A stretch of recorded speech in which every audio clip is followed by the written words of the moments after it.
septembre. Nous en venons à la question de M. Jean-Luc Laglaise. C'est une question à Madame la ministre du Travail. Oui, merci Monsieur le Président. Cette question s'adresse effectivement à Muriel Pénicaud, la ministre du Travail, et porte sur la préservation des compétences professionnelles en ces temps de crise. La crise sanitaire a entraîné dans son sillage une crise économique sans précédent qui nous amène à revoir en profondeur nos politiques publiques en matière de préservation des compétences.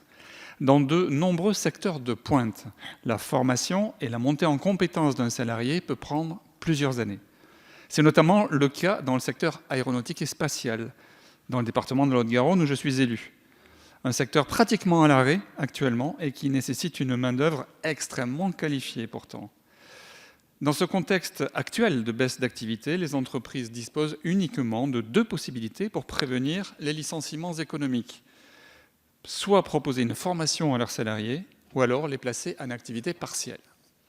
Ces dispositifs ont démontré leur intérêt, mais ils ne sont malheureusement pas générateurs de croissance ni de richesse pendant toute la durée de la formation ou du chômage partiel. Nous devons donc innover, et c'est pour cela que je vous propose aujourd'hui la création d'un ambitieux dispositif de détachement en partenariat avec les régions qui ont compétence de promouvoir le développement économique, l'innovation et la formation professionnelle. Je m'explique.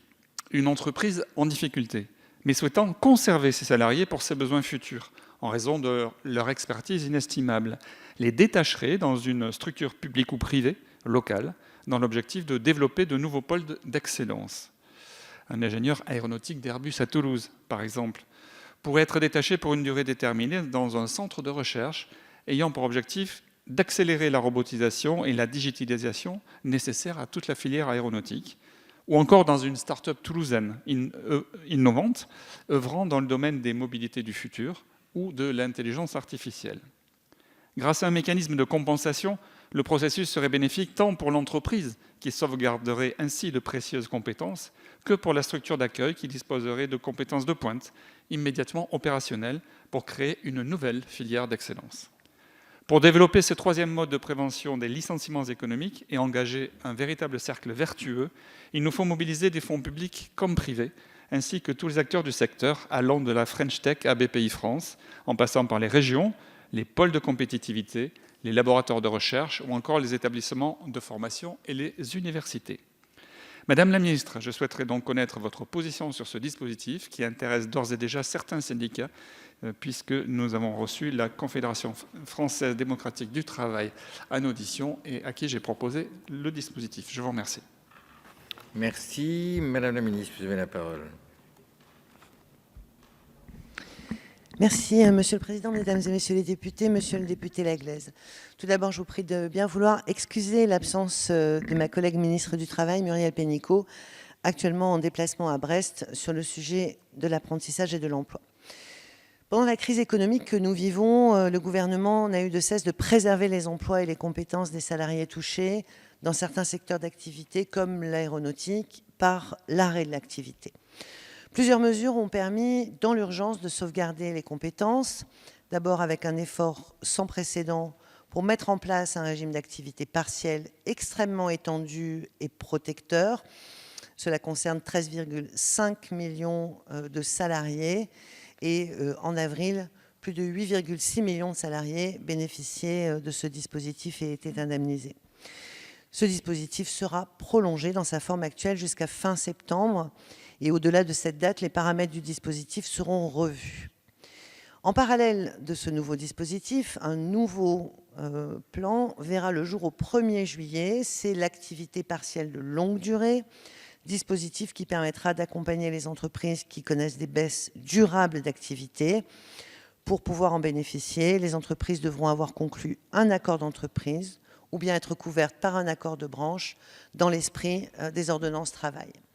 Avec cette activité partielle de longue durée, la prise en charge des entreprises et des salariés sera plus importante et l'idée est bien de faire confiance à la négociation au plus près du terrain pour trouver les solutions et préserver les emplois.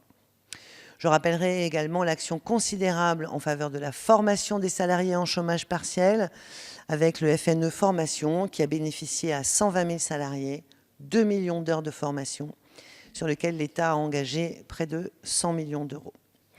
Le dispositif que vous proposez, monsieur le député, est en réalité très proche de celui de prêt de main-d'œuvre à but non lucratif que la ministre a souhaité assouplir dans la loi du 17 juin 2020 relative à diverses dispositions liées à la crise sanitaire et à d'autres mesures urgentes.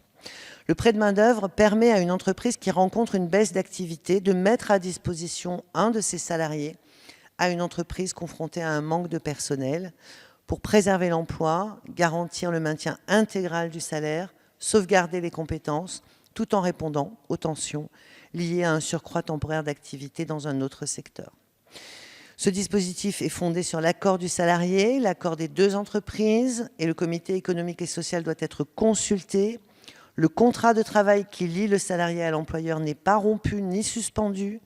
Le salarié continue d'appartenir au personnel de l'entreprise prêteuse et à l'issue de la mise à disposition, il retrouve son poste de travail ou un poste équivalent dans cette entreprise.